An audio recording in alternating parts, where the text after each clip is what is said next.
this is a time that you can make for yourself and your relationship. And this is an important time in history, and it's certainly more challenging for couples at this point, for all kinds of reasons. But so welcome here. Self-isolating also means different things to different people at this point. Sometimes it's social distancing. I am actually on day 11 of true self-isolating with not having been anywhere. And it's a different kind of challenge that we're in.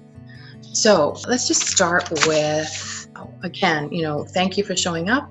Welcome here. And let's just think about taking a breath, coming into present, being really grateful for showing up for yourself, for your relationship, for your wellness, and for the relationship wellness. Keeping ourselves strong and resilient is as important as keeping, so we have much more to bring as a couple, as a partner, and as a family member. Whether we have elders in shutdown and lockdown, or kids that are home from school, all of it. There's just so many situations that are being impacted. Okay. What are the usual challenges for couples? Communication, connection, so these are the things we want to cover. There's also, we're going to be, just so you know, about 40 minutes, and there'll be a Q&A at the end. You're welcome to add your questions to the chat, and or come on video if you're feeling brave. And I will, obviously there's so many directions we could go, but we have a short time together, so we're going to try and hit the things that are most sort of prescient for this challenging time. So boundaries, safety, communication, the usual, and also trying to stay playful, trying to stay, positive. And how do we do that when anxieties are up? I mean, this is a very anxious time. People are dealing with different levels of fear, different levels of trauma getting triggered. It's a really complex time.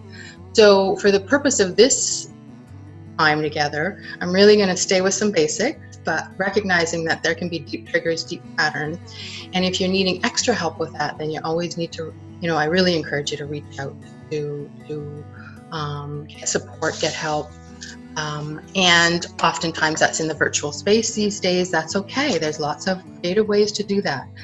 We're all feeling the impact of this withdrawal, social distancing, less hugging, less eye contact, less touch, less laughter. And it's important that we reactivate that in our lives as best we can. So, all right. Let me see if this, you can save your questions for the end, or we can always, I'll just see, nope.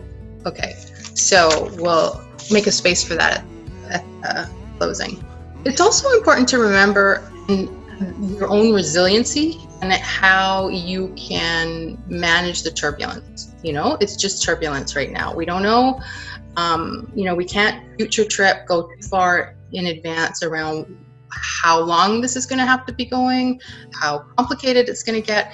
Staying in the here and now, and even managing 14 days quarantined with someone you love, or many people that you love and that you want to stay loving by the end of it, is sort of part of where we'll just stay focused. And that is always where we need to remember staying present, coming back to the now, and not going too far ahead. Anxiety is always the past or the future. And when we come back to breath, when we come back to the present, it's going to be okay. We can do this. So I'm going to start, actually. I was going to do this a little bit later, but I want everyone to sort of just grab a pen and just to sort of consider questions like, what's one thing you're hoping to take away from today? And also just a few questions for contemplation around your relationship and sort of where it's at, no matter where it's at.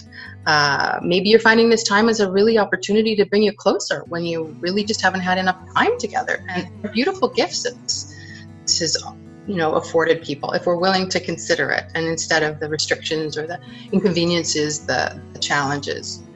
So grab a piece of paper and I want you to think about, how could this be an opportunity for you to tackle maybe something you've been avoidant of in your relationship?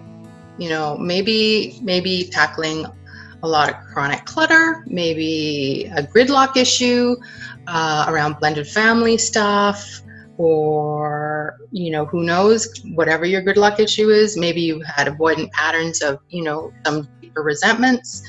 Or finances and stressors. And obviously finances is a big one for everybody these days, as we're all being impacted in different ways around that. Also, just taking a breath and thinking about, how are you showing up for you and also for your partner? Like, how connected are you to feeling, you know, your self-care routine? How has that been interrupted by this situation? You know, the gym, going outside, all these things that we do to take care of our body, our wellness. How are you adapting? How are you adapting to this self-isolating time? Triggering, again, a lot of trauma and fear and anxiety. So what are the counterpoints to that? You know, like patience with each other, like tenderness with each other, which is extra helpful.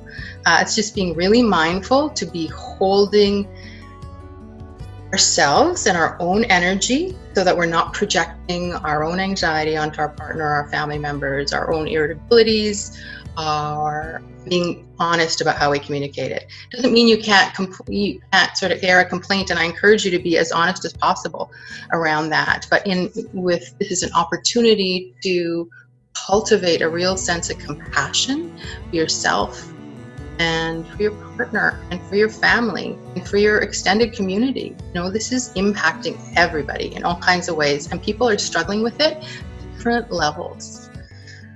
So, you know, it's also a time to really come together as a team, really think of yourself, and to even be fun with it, you know, give yourself a team name. You know, if there's many people in small spaces, think about how you can make it more playful. And again, you know, one of the other challenges with boundaries in small spaces and isolating is that many people, especially if you're in an urban center, if you're in an apartment or a condo, you know, you're right on top of each other. Everyone's self-isolating, everyone's at home. It's noisier. You may have 400 square feet for 2 or 3 or 5 people, who knows? So it's, how do you find visual privacy, boundaries, because we all need to take space. Part of finding connection is also making time for space, personal space. And it's okay to give yourself permission to be clear about what you need, and to also not just take space to do your tasks, but to think, I think I just need to not see another human being for at least an hour. And if that means, you know, throwing a couple pillows in the bathtub and taking a book, that's okay. That's what it takes. You know, that's how we create space to stay connected, is actually look into, how do we find solitude to regenerate ourselves in this time, to take our personal space, both physically and emotionally and mentally, and also visually. Like just not hearing someone, you know, noise canceling headphones are our best friend right now. And just allowing yourself ways in which to both make it okay to take your space without it being in a punishing way, without it being in a hurt way, and just sort of making it okay for everybody, for all members, to be able to do that and negotiate.